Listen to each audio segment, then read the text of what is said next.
Alright, today we're going to be working on wood ash lye soap. First thing we're going to need is a 5-gallon bucket. We're going to drill a 1/2-inch hole dead center in the bottom of this bucket.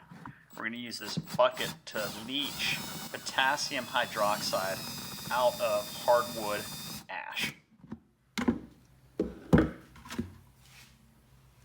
We're going to use a cotton towel as a filter to keep the ash from falling out of the hole as we start to leach the wood ash. Let's head on out to the fire pit. We've got a fire pit that we've been burning some logs over the winter. We're going to gather up this ash that's in the fire pit. Remember, it's got to be hardwood ash for it to work correctly. We're going to go ahead and scoop that into the 5-gallon bucket. We're going to soak it overnight. We're going to put just enough water in this bucket and ash to keep it from dripping out of the bottom. So you wait 24 hours. The next day, get some water, fill it up in a pan. You're going to start pouring this water over top of the bucket of wood ash. You're going to fill this thing up and give it some time, let it drain until it starts to drip out of the bottom. Now they say to use distilled water or rainwater for a better product. I use tap water and it worked just fine. As you can see here, the water is starting to leach out. It has a brown color. That brown color is the potassium hydroxide leaching out of the wood ash, and that's what you want to collect. You're going to want to continue to pour fresh water into the ash. It'll take several panfuls of water that you're going to flush through. So this is another pan. I'm going to go ahead and pour that through. We're going to let that water soak through, collect, and we'll repeat this process until the water starts to run fairly clear. It's going to start out collecting dark, like this color. You can move this pan aside, collect some more, but when that water starts running clear, you've pretty much collected all of the potassium hydroxide. Now you're going to bring what you've collected in, and we're going to have to reduce that down. So you're going to want good ventilation, pour it into a pan, and slowly bring that thing to just a light boil. We're going to reduce this down till we get the correct specific gravity. Let it simmer, let it condense, and to check that specific gravity, we're going to use the old float an egg trick. Now this is what they used to do back in the old days, and once that egg would float in the solution, you knew that lye solution, that the potassium hydroxide, which is lye solution, was the correct specific gravity and alkalinity. So as you can see here, the egg is floating, about a quarter-sized portion of the egg on top. Next thing is start mixing the recipe. We're going to use about a cup and a half of lye solution to 3 cups of lard. Now this is where it gets tricky. Depending on the strength of your lye solution, you may need more, you may need less, and it's kind of a trial and error thing.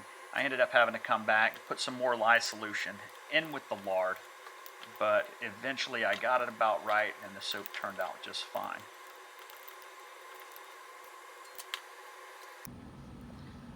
So let's go ahead and bring the heat up on the lard and the lye solution. What we want to do is get the lard hot enough to melt, liquefy. About 120 degrees, it'll liquefy.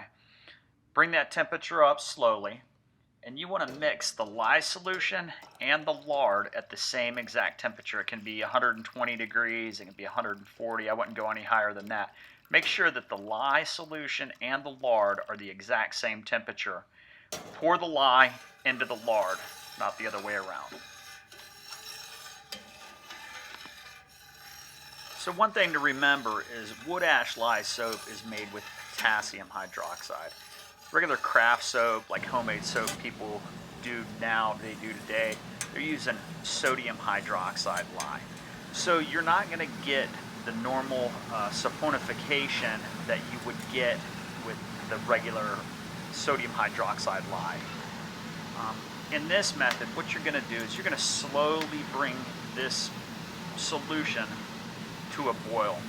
You're going to reduce this down. You're going to reduce it down to where almost all of the water is boiled down. And what you'll have is you'll have a clumpy cottage cheese, almost like a cheese curd mixture of this soap in the bottom. You're going to pour that into a jar after it cools down and shake it. You're going to mix it up until everything blends together nicely, and it's going to take a while, and you just shake it. You can see here kind of the consistency after it's all been shaken, and that's kind of what it's going to look like. You're going to let that sit overnight. Once it sits overnight, it'll resemble soap. It'll be a softer soap. It's a little harder than the oils, but that's what it looks like. You're going to want to let that cure for a few weeks before you use it. A good way to test it is to take a little bit of it on your finger and rub it on your forearm. If it burns a little bit or if it itches a little bit, it's too strong. You'll have to add more oil to it, remelt it, remix it, go through the process again.